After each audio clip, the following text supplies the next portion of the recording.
আপনারা মাদ্রাসা কেন বাড়ছে আর মাদ্রাসায় শিক্ষার্থী কেন বাড়ছে আপনি কারণ খুঁজে পান না। আপনি শরীফ থেকে শরীফা, ফাহিম অন্তরার প্রেমের গল্প, নিরাপদ স্পর্শের নামে অশ্লীলতা, বেহায়াপনা, এমনকি সারেগামা পাধানিসা, লীলামালি লীলামালি, বড় যুবতী সৈগ, বিয়ার সাজনী কন্যা সাজলো, এইরকম নাচ গান, বাদ্যযন্ত্র, নাটক ফটক ঢুকাই দিয়া যখন আপনি এদেশের সন্তানদেরকে নায়ক গায়ক আউল বাউল বানানোর পরিকল্পনা করছেন, তখন আমার দেশের সচেতন অভিভাবক মা বাবারা সন্তানদেরকে নুরানি মাদ্রাসায় আর তারা ভালো ভালো মাদ্রাসায় নিয়ে ভর্তি করাচ্ছেন।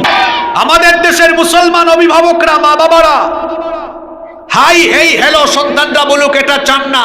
তারা চান তাদের সন্তানরা কালামের আগে সালাম দিক, কথা বলার আগে সালামের চর্চা করুক। এজন্য আমার দেশের গার্ডিয়ানরা, মা বাবারা তাদের সন্তানদেরকে জ্ঞান বিজ্ঞান শেখানোর পাশাপাশি আদব আখলাক শেখানোর জন্য স্কুল থেকে এনে মাদ্রাসায় দিয়ে দিচ্ছে। আমাদের দেশের গার্ডিয়ানরা, মা বাবারা তাদের সন্তানদের চরিত্র সেভ করার জন্য তারা স্কুল থেকে কলেজ থেকে বের করে ছেলে মেয়েদেরকে এজন্য মাদ্রাসায় দেয়।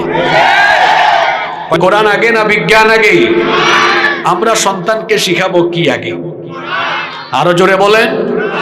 হ্যাঁ, আপনারা শিখাচ্ছেন আলহামদুলিল্লাহ। বাংলাদেশে অভিভাবকদের সচেতনতা বাড়ছে দিন দিন দিন দিন দিন দিন। মাদ্রাসায় এখন ছাত্রছাত্রীর সংখ্যা বাড়ছে না কমছে? মাদ্রাসায় ছাত্র বাড়ার কারণে এখন আপনারা দেখছেন যারা মাদ্রাসা পছন্দ করেন না তাদের জ্বালাপুরা সৃষ্টি হয়ে গিয়েছে। আমি কি ভুল বলেছি? বলা হচ্ছে পথে ঘাটে, অলিতে গলিতে, পাড়ায় পাড়ায় নুরানি মাদ্রাসা, হাফেজি মাদ্রাসা, এগুলো দিয়ে দিয়ে ব্যাঙের ছাতার মতো মাদ্রাসা তৈরি করে স্কুল কলেজের সর্বনাশ ঘটিয়ে দেওয়া হচ্ছে। তো মাদ্রাসা অলিতে গলিতে পাড়ায় পাড়ায় হলো, কেউ কে গিয়ে অভিভাবকদেরকে জোর করে বুঝায়া ছাত্র নিয়ে আসে? আপনাদেরকে কি কেউ জোর করে বুঝায়? অভিভাবকরা তো খুশি হয়েই মাদ্রাসায় দেয়। মাদ্রাসায় কেন ছাত্র বাড়ছে এর কিছু কারণ আগে শুনে। আপনাদের মনোযোগ আছে না চলে গেছে? এগুলো সমকালীন সমসাময়িক কথা বলছি, কন্টেম্পোরারি ইস্যু। যারা মাদ্রাসায় ছাত্র বৃদ্ধির কারণ খুঁজে পাচ্ছেন না তাদেরকে বলছি শোনেন, মাদ্রাসায় ছাত্র কেন বাড়ছে। কারণ আমাদের মাদ্রাসাগুলোতে ছেলে মেয়েদেরকে জ্ঞান বিজ্ঞান শেখানোর পাশাপাশি তাদেরকে আদব আখলাক শেখানো হয়। আপনি এর প্রমাণ চান? আগামীকাল কানসাটে স্কুল কলেজের সামনে দিয়ে হেঁটে যাবেন, সালাম পান কিনা দেখবেন। আর একটা নুরানি মাদ্রাসার সামনে দিয়ে যাবেন, দেখবেন সালাম আর সালাম। আমি কি ভুল বলেছি? আরে আপনি দেখেন বই খুলে, আপনারা শিখাচ্ছেন দেখা হলে হাই বলতে হয়, হেই বলতে হয়, হ্যালো বলতে হয়। আর আমার মাদ্রাসার ছেলে মেয়েদেরকে শেখানো হয় দেখা সাক্ষাৎ হলে সালাম দিতে হয়। আমাদের দেশের মুসলমান অভিভাবকরা, মা বাবারা হাই হেই হ্যালো সন্তানরা বলুক এটা চান না। তারা চান তাদের সন্তানরা কালামের আগে সালাম দিক, কথা বলার আগে সালামের চর্চা করুক। এজন্য আমার দেশের গার্ডিয়ানরা, মা বাবারা তাদের সন্তানদেরকে জ্ঞান বিজ্ঞান শেখানোর পাশাপাশি আদব আখলাক শেখানোর জন্য স্কুল থেকে এনে মাদ্রাসায় দিয়ে দিচ্ছে। আপনি এসি রুমে বসে বসে ভাবছেন যে মাদ্রাসায় এত ছাত্র বাড়লো কেন? আপনি জরিপ করেন বাড়ছে কেন? কেন কারণ বের করে ওই যে গ্যাপগুলো মাদ্রাসায় নাই, স্কুলে নাই, ওগুলা স্কুলেও দেন, দেখবেন স্কুলে আর ছাত্র কমবে। কয়টা পয়েন্ট বলেছি? আপনাদের কি মনোযোগ নাই? কয়টা পয়েন্ট বলেছি? এক, মাদ্রাসায় জ্ঞান বিজ্ঞানের পাশাপাশি কি শেখানো হয়? জোরে বলেন। আদব আখলাক শেখানো হয়। 2 নম্বর, আমাদের দেশের মা বাবারা কেন তাদের সন্তানদেরকে নুরানি মাদ্রাসায় দেন কিংবা মাদ্রাসায় পড়ান? কারণ আমাদের দেশের মা বাবারা চান তাদের সন্তানরা প্রমিত বাংলায় যেমন কথা বলে, ইংরেজিতে যেমন কথা বলতে পারে, তাদের সন্তানরা ছেলে মেয়েরা যেন বিশুদ্ধ করে আল্লাহর কালাম তেলাওয়াত করতে শিখে। আপনি স্কুলে ওইটা দেন, দেখবেন স্কুলে ছেলে মেয়ে কমবে। কয় নম্বর পয়েন্ট? 3 নম্বর, আমার দেশের স্কুল কলেজগুলোতে ছেলে মেয়েদের ফ্রি মিক্সিং আছে, অবাধ মেলামেশা আছে, অবাধে মেলামেশা, অবাধে তারা গ্রুপ স্টাডি করে করে প্রথমে হয় ফ্রেন্ড, তারপরে হয় গার্লফ্রেন্ড, এরপরে হয় ধর্ষণ, যৌন নির্যাতন, যৌন নিপীড়ন। আমাদের দেশের গার্ডিয়ানরা, মা বাবারা তাদের সন্তানদের চরিত্র সেভ করার জন্য তারা স্কুল থেকে কলেজ থেকে বের করে ছেলে মেয়েদেরকে এজন্য মাদ্রাসায় দেয়। কয় নাম্বার পয়েন্ট? যেগুলো বলছি বাস্তব না অবাস্তব? নাম্বার 4, 4 নম্বর, আপনারা যখন আপনাদের স্কুল কলেজে ঈমান বিধ্বংসী বিষয় কারিকুলামে ঢুকিয়ে দিয়েছেন, তখন আমার দেশের গার্ডিয়ানরা, মা বাবা রাগ করে তাদের ছেলে মেয়েদেরকে স্কুল থেকে বের করে মাদ্রাসায় এনেছেন। আপনারা কারিকুলামে শিখাচ্ছেন শয়তানি, শরীফ থেকে ইবলিস এখন রিটায়ার্ডে চলে গেছে। এই আপনারা আছেন না ঘুমায় গেছেন? শুনুন, আপনারা তো শুনুনই বলেন, তাই না? তো শুনুন, ঘুমায় যাইয়েন না, শুনুন, ভালো করে শুনুন।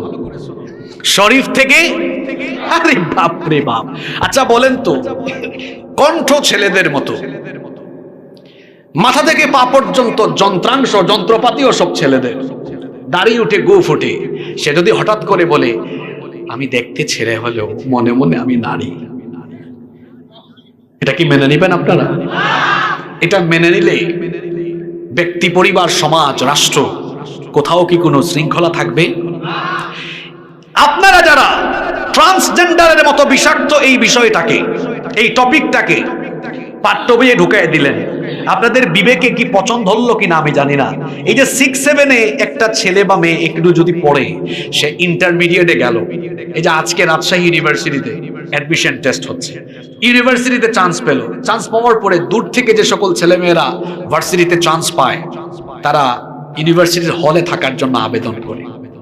তো তখন যদি মুন্না বলে, স্যার আমার তো সার্টিফিকেটেও লেখা নাম মুন্না, দেখতেও আমি মুন্না, এখন আমি ইউনিভার্সিটিতে চলে এসেছি, আমার সিট লাগবে, কিন্তু এই সিট যখন এখন লাগবেই, আমি তো মনে মনে মুন্নি, আমাকে মেয়েদের হোস্টেলে সিট দেন, মেয়েদের হলে সিট দেন।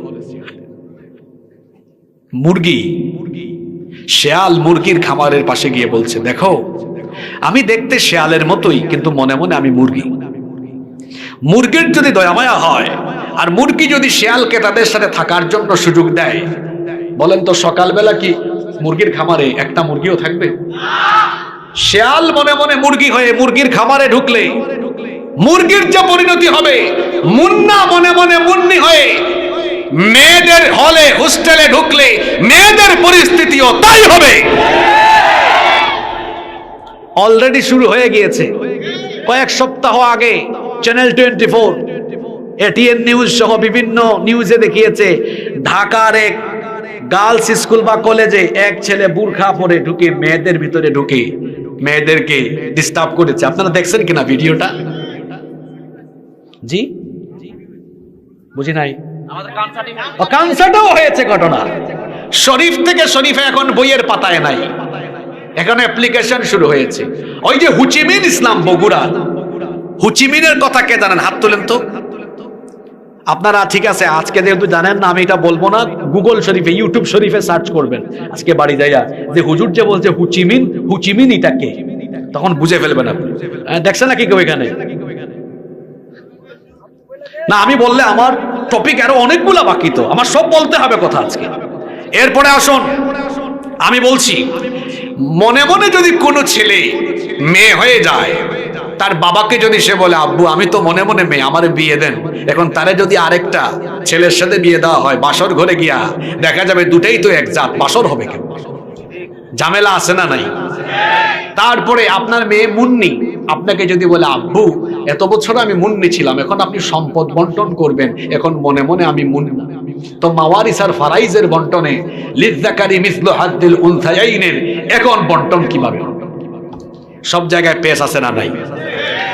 আপনারা মাদ্রাসা কেন বাড়ছে আর মাদ্রাসায় শিক্ষার্থী কেন বাড়ছে আপনি কারণ খুঁজে পান না। আপনি শরীফ থেকে শরীফা, ফাহিম অন্তরার প্রেমের গল্প, নিরাপদ স্পর্শের নামে অশ্লীলতা, বেহায়াপনা, এমনকি সারেগামা পাধানিসা লীলামালি লীলামালি বড় যুবতী সৈগ বিয়ার সাজনী কন্যা সাজলো, এইরকম নাচ গান বাদ্যযন্ত্র নাটক ফটক ঢুকাই দিয়া যখন আপনি এদেশের সন্তানদেরকে নায়ক গায়ক আউল বাউল বানানোর পরিকল্পনা করছেন, তখন আমার দেশের সচেতন অভিভাবক মা বাবারা সন্তানদেরকে নুরানি মাদ্রাসায় আর তারা ভালো ভালো মাদ্রাসায় নিয়ে ভর্তি করাচ্ছেন। কয়টা বলেছি? কি শয়তানি এখন! আমার তো কলিজাটা ছিঁড়ে গেছে। আমি তো অক্টোবরে এসেছিলাম আপনাদের এলাকায় পাশে, আমি ফিলিস্তিন নিয়ে আলোচনা করে গেলাম না। আমরা ফিলিস্তিনের পক্ষে না ইসরায়েলের পক্ষে? যারা কথা বলে না তারা কিসের পক্ষে? একজনও চুপ থাকবেন না। আমরা কার পক্ষে? আমার ক্লাস 9-এর ইতিহাস ও সামাজিক বিজ্ঞান বই একটা ম্যাপ আঁকা আছে, এবং এই ম্যাপটা আঁকা হয়েছে দেখেন সিরিয়া, লেবানন, জর্ডান, মিশর, এগুলো সব মধ্যপ্রাচ্যের দেশ। একদিকে এনে যেখানে বর্তমান গাজা অবস্থিত, আপনারা তো গাজা বলেন, আরবিতে বলে এটাকে গাজা, ওখানে লিখেছে গাম্বিয়া। এই ইতিহাস ও সামাজিক বিজ্ঞান বই যারা লিখেছে, রচয়িতা এবং সম্পাদক, এরা নাবালেগ, এখনো বালেগ হয়নি। আপনি বলবেন হুজুর এদেরকে নাবালেগ বলেছেন কেন? নাবালেগ বলেছি এই কারণে, গাম্বিয়া হলো আফ্রিকার দেশ, আফ্রিকার দেশ গাম্বিয়া, এখানে এসে জুড়া লাগলো কেন? এখন যদি বলে হুজুর এরা তো নাবালেগ না, যারা লিখেছে এরা তো বয়স্ক মানুষ, তাইলে আমি বলবো বালেগ যদি হয় তাহলে ম্যাপ আঁকার সময় এরা কত বোতল খাইছে নিজেরাও জানে না। বোতল খেয়া লিখেছে, এজন্য কোন দেশ কোন দিকে নিজেরাও জানে না। এমনকি তারা সেই ম্যাপের মধ্যে ফিলিস্তিনের নাম না দিয়ে ইসরায়েলের নাম বড় করে দিয়েছে। ওইদিকে দাজ্জালের রুহানি সন্তান ইহুদিরা পশ্চিমাদের সাথে আতাত করে ফিলিস্তিনি নারী পুরুষ শিশুদের উপরে, ভাই বোনদের উপরে নির্মম নিপীড়ন করে তারা যেমন ফিলিস্তিনকে মুছে দিতে চাইছে, আমার দেশেও দাজ্জালের টাটকা টাটকা রুহানি সন্তানরা আমার দেশে আমাদের ট্যাক্সের পয়সায় ছাপানো বইয়ের ভেতরে ফিলিস্তিনের নাম মুছে দিয়ে ইসরায়েলের নাম বড় করে দিয়ে তারা প্রমাণ করেছে তারা দাজ্জালের রুহানি সন্তান।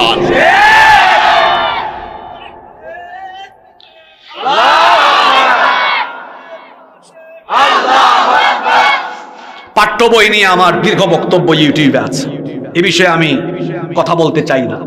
আপনারা ইউটিউবে আমার সেই লম্বা বক্তৃতা সময় করে পারলে শুনে নিবেন। সকল অসঙ্গতি সেখানে, পৃষ্ঠা নাম্বার, কোন বইয়ের কোন পৃষ্ঠায় কি লেখা হয়েছে সব আমরা বলেছি।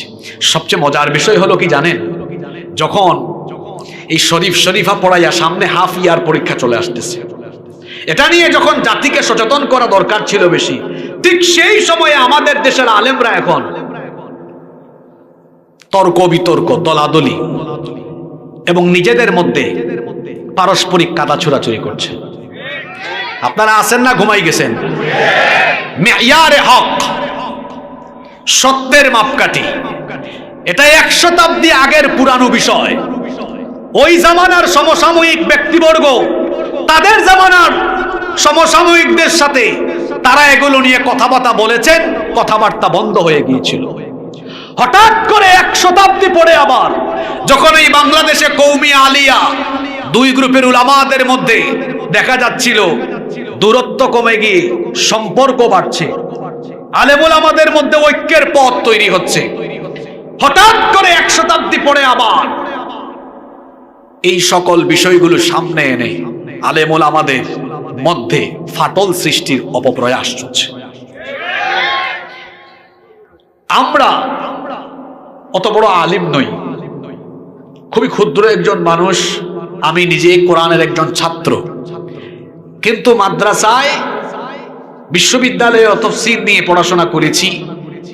আমাদের উস্তাদরা যতটুকু পড়িয়েছেন আমরা দেখেছি যে কোরআন, হাদিস এবং ফিকহের মধ্যে এই মেয়ারে হক নামে কোনো পরিভাষা আসলে নাই। এখানে আমার ডানে বামে অনেক আলেম বসে আছেন, কওমি আলিয়া অনেক আলেম ওলামা বসে আছেন। কোরআন সুন্নায় কি এরকম কোনো পরিভাষা আছে? তো যেটা কোরআন সুন্নাহর পরিভাষা নয়, ওইটা আমরা এনে অযথাই নিজেদের মধ্যে কাদা ছোড়াছুড়ি আমরা কেন সৃষ্টি করব? কে সত্যের মাপকাঠি, এগুলো নিয়ে আলোচনা বন্ধ করে বরং আমরা এক বাক্যে বলা উচিত, রাসূল সাল্লাল্লাহু আলাইহি ওয়াসাল্লামকে আমরা ভালোবাসি, নবীজির সাহাবীদেরকে আমরা ভালোবাসি, তাদেরকে আমরা অনুসরণ করি, অনুকরণ করি, ইত্তেবা করি, বাস এতটুকু। এর বাইরে কোনো ফিতনা সৃষ্টিকারী শব্দ উচ্চারণ করে উম্মতের ঘরে আগুন লাগানো যাবে না, যাবে না, যাবে না। আপনারা নিজেদের মধ্যে কাদা ছুড়াছুড়ি করছেন, আর গতকাল তারা বসে মিটিং করছে এত নুরানি আর এত হাফেজি মাদ্রাসা বাড়ে কেন, এগুলার বিরুদ্ধে এখন ব্যবস্থা নেওয়া দরকার। খেলা বুঝবেন আরো কয়েকদিন পরে, এখনো সময় আছে। নিজেদের মধ্যে পারস্পরিক কাদা ছুড়াছুড়ি বন্ধ করে কওমি আলিয়া ভেদাভেদ ভুলে এক টেবিলে বসুন, একসাথে থাকুন। নুরানি মাদ্রাসা, হাফেজি মাদ্রাসা, কোন মাদ্রাসা নিয়ে কথা বলার সাহস এই দেশে কোনোদিন কারো হবে না ইনশাআল্লাহ।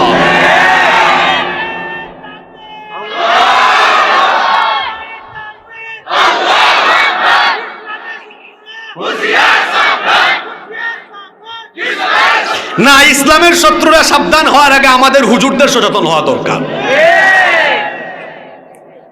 আলেমে আলেমে বিভেদ আর জালিমে জালিমে এখন বন্ধুত্ব শুরু হয়েছে। আলেমে আলেমে বিভেদ এখন জালিমে জালিমে দোস্তি, আলেমে আলেমে বিভেদ এখন জালিমে জালিমে দোস্তি। পথের ঠিকানা জানা নেই কারো, কে কোথায় পাবে স্বস্তি, কে কোথায় পাবে স্বস্তি।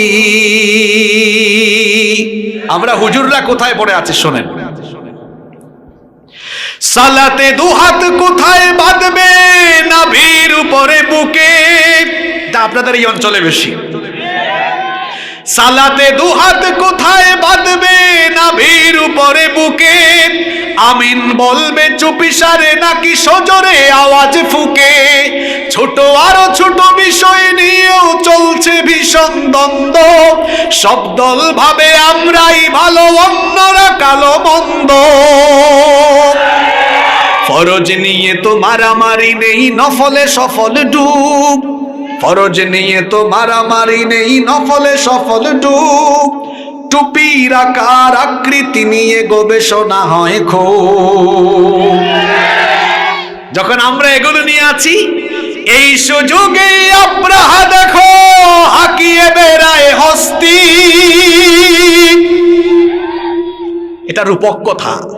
অর্থাৎ আমরা যখন টুপি নিয়ে জুড়ে আমিন আস্তে আমিন নিয়ে নিজেদের মধ্যে কাদা ছোড়াছুড়ি করছি, তখন জালিমেরা তাদের দুর্গকে আরো মজবুত করে ইসলাম আর ইসলামপন্থীদের উপরে আরো বেশি চড়াও হয়ে যাচ্ছে। এই সুযোগ আমরা তৈরি করে দিচ্ছি।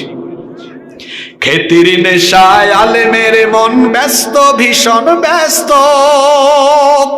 আমাকে আলোচনায় থাকতে হবে, ভাইরাল হওয়া দরকার। আমাকে এমন এমন টপিক নিয়ে কথা বলা দরকার যাতে করে আমি ভাইরাল থাকি। খেতির নেশায় আলেমের মন ব্যস্ত, ভীষণ ব্যস্ত। এই সমাজের সব কাজে তাই জালিমের হাতে ন্যস্ত। নিজের হিসেব করে না আলেম, অন্যের কথা ভাবে। বিরোধকারীরা জান্নাতে নাকি জাহান্নামেই যাবে। কাফের ফাসেক লক্ষ ফতোয়া পকেটেই আছে জমা। আল্লাহর কাছে ছাড় আছে, তবু তার কাছে নাই ক্ষমা। হেরার চেরাগে চিনতে পারেনি এখনো আপন পর। হেরার চেরাগে চিনতে পারেনি এখনো আপন পর। জালিমের হাতে চলে গেছে তাই নিজের সাজানো ঘর।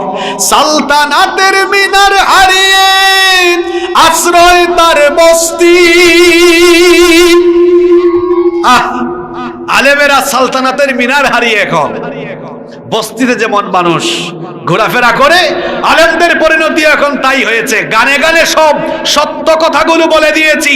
কওমি আলিয়া সকল ধরনের আলেমদেরকে বলছি, অনুরোধ করছি, কাদা চুরাচুরি বন্ধ করুন। যদি নিজেদের মধ্যে দূরত্ব আরো সৃষ্টি করেন, বিগত কয়েক যুগ ধরে ওলামাদের উপরে যে নিপীড়ন এসেছে, আগামীতে সেটা আরো কয়েক গুণ বেড়ে যাবে। নিজেদের অস্তিত্ব আপনারা হারিয়ে ফেলবেন। বুঝলে বুঝপাতা, না বুঝলে তেজপাতা। আর কেমনে বুঝাইতাম আপনাকে? আল্লাহ কথাগুলো বুঝার তৌফিক দেন। কোথায় ছিলাম মনে আছে? মাদ্রাসা কেন? ছাত্র বাড়ছে, কয়টা কারণ বলেছি। নাম্বার 5, মাদ্রাসায় স্টুডেন্ট এই জন্য বাড়ছে কারণ আপনারা স্কুলে এখন কোয়ালিটি এডুকেশন যেটা সেটা দিতে পারছেন না। মাদ্রাসায় এটা আছে, মাদ্রাসায় এটা আছে। এখন মাদ্রাসার ছেলেরা শুধু আরবি পারে না, আপনি দেখেন ইংরেজিও পারে, আপনি দেখেন সে প্রমিত বাংলায় কথা বলতেও পারে। আপনার স্কুলের ছেলেরা পিছিয়ে আছে, ও কেবল বাংলা ইংরেজি জানে। আর আমার মাদ্রাসার ছেলেরা বাংলা ইংরেজির পাশাপাশি ওরা আরবিও জানে। কওমি মাদ্রাসার ছাত্ররা তো উর্দুও জানে, ফার্সিও জানে। তাহলে কোয়ালিটি স্কুলে কলেজে বেশি না মাদ্রাসায় বেশি? এজন্য আমার গার্ডিয়ানরা ছেলে মেয়েদেরকে মাদ্রাসায় ভর্তি করেছে। আপনি কারণ খুঁজে পাচ্ছেন না তো? ডিসি সাহেবরা শোনেন, নাম্বার 6 নাম্বার, আমার মাদ্রাসাগুলোতে গিয়ে দেখেন ক্লাসগুলোতে সঠিক সময়ে উস্তাদরা আসেন। উস্তাদরা খেয়ানত করেন না, আমানত ঠিক আছে, কারণ তারা তো কোরআন হাদিস জানেন। আমি আমার ছাত্রের হক নষ্ট করলে আসামি হয়ে যাব। বহু স্কুল কলেজ ইউনিভার্সিটি এমন আছে দিনের পর দিন শিক্ষক ক্লাস করায় না, এভাবেই বেতন খায়। নাম্বার 7 নাম্বার, নতুন যে কারিকুলাম এটাতে মূল্যায়নেও গার্ডিয়ানদের মধ্যে এক ধরনের অনাগ্রহ সৃষ্টি হয়েছে। গার্ডিয়ান বুঝেই না এটা কি, বৃত্ত, চতুর্ভুজ জানেন কিনা আপনারা? এখন কি ছেলেমেয়েরা কি পায়? হায় হায় হায়, আপনারা জানেন না? অগো কথা বলছেন না কেন? ত্রিভুজ, চতুর্ভুজ, আর কি জানেন আরেকটা আছে বৃত্ত। এগুলো অনেকে বুঝে না, এজন্য তারা বের করে এনেছে। 8 নাম্বার, সেখানে ছেলেমেয়েরা স্কুলে ইসলামী কোনো কালচার শিখছে না। আমাদের দেশের মা বাবারা চান তাদের সন্তানটা যেন সাধারণ শিক্ষার পাশাপাশি ইসলামী কালচারও শিখে, এজন্য তারা বের করে মাদ্রাসায় এনে দিয়েছে। তারপরে 8 নাম্বার আরেকটা বড় কারণ হলো স্কুলে পড়িয়েছে, মাদ্রাসায় স্কুলে পড়িয়েছে, কলেজে পড়িয়েছে। সব স্কুল কলেজ পড়ুয়ারা একরকম না। হতে পারে যেমন আমার স্টার্টিং হয়েছে নুরানি দিয়ে, এরপরে আমি স্কুলে গিয়েছি, আবার মাদ্রাসায় এসেছি, মাদ্রাসা শেষ করেছি, ইউনিভার্সিটিতেও পড়েছি, কিন্তু আমার বাবা আমাকে শুরু করেছেন কোরআন দিয়ে। আমার পরিবারের সবার শুরু হয়েছে কোরআন দিয়ে। যাদের কোরআন দিয়ে শুরু হয় এরা মা বাপকে বৃদ্ধাশ্রমে পাঠায় না। কিন্তু দেখেন আপনি, যারা তাদের সন্তানকে কোরআন বাদ দিয়ে অন্য সব শিক্ষা দিয়েছে, বুড়া বয়সে এদেরকেই তাদের ছেলে মেয়েরা বৃদ্ধাশ্রমে রেখে আসছে। এজন্য বর্তমানে শিল্পপতিরাও তাদের ছেলে মেয়েদেরকে মাদ্রাসায় দিচ্ছেন, বুড়া বয়সে যেন তারা একাকিত্বে নিঃসঙ্গে বৃদ্ধাশ্রমে না কাটান। মাদ্রাসায় কেন ছাত্র বাড়ছে আপনি বুঝেন না? 9 নম্বর হলো আমার স্কুল কলেজগুলোতে বিজাতীয়দের সংস্কৃতি ছাত্রদেরকে শেখানো হচ্ছে, এটা মা বাবারা পছন্দ করেন না। এরপরে আসুন 10 নম্বর হলো এখনকার মাদ্রাসাগুলো আধুনিকায়ন হয়েছে। এখনকার মাদ্রাসাগুলো আধুনিকায়ন হয়েছে। এখন মাদ্রাসাগুলো যে আধুনিকায়ন হয়েছে, আপনি প্রমাণ চান? এই যে বিশ্ববিদ্যালয়ের অ্যাডমিশন টেস্ট শুরু হয়েছে, আপনারা দেখবেন ঢাকা বিশ্ববিদ্যালয়ে গত প্রায় 2 যুগ ধরে স্কুল কলেজের ছেলেদেরকে পিছনে ফেলে দিয়ে মাদ্রাসার ছেলেরা ভর্তি পরীক্ষায় ফার্স্ট হয়ে যায়। আমার গার্ডিয়ানরা এটা দেখছেন, দেখার পরে তারা দেখছেন যে না, মাদ্রাসার ছেলেরা আসলেই কোয়ালিফাইড। মাদ্রাসার ছেলেদেরকে আমার দেশের অনেক মানুষ মনে করে এই মোল্লারা কি জানে, কি জানে এরা, মোল্লারা কি জানে।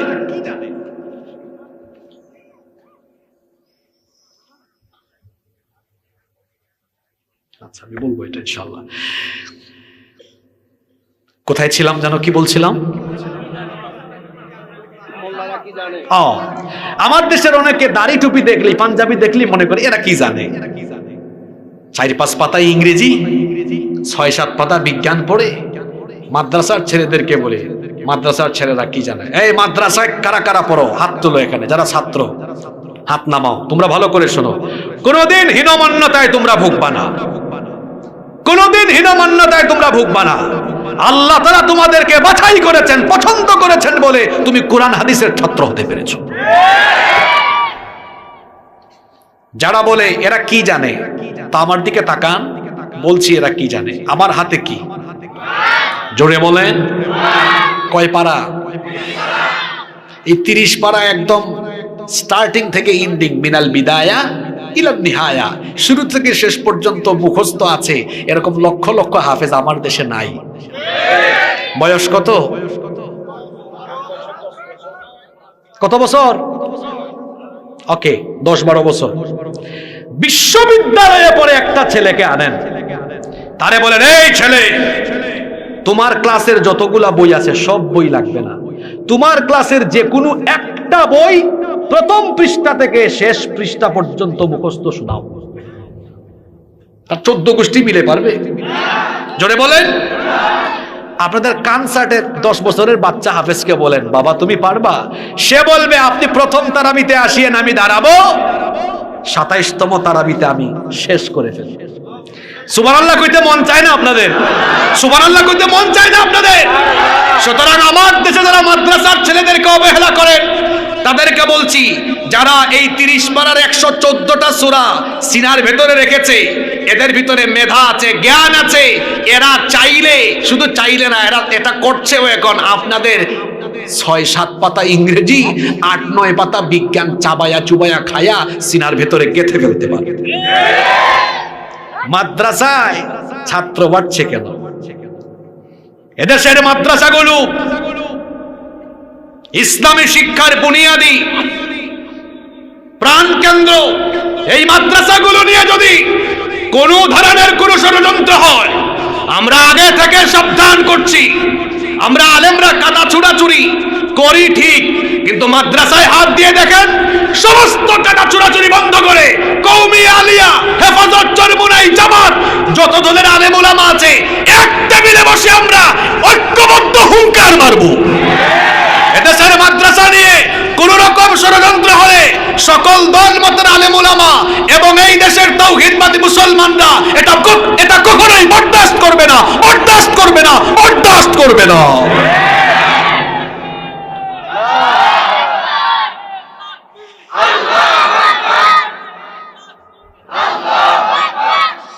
12টা তো হয়েই গেছে। আপনারা কি আমাকে 20 মিনিট সুযোগ দিবেন, নাকি আমি মোনাজাত দিয়ে দিব? আমাকে 10টায় দিলে ভালো হতো, যেহেতু আমি বসেছি, আমার কথাগুলো শেষ করতে হবে।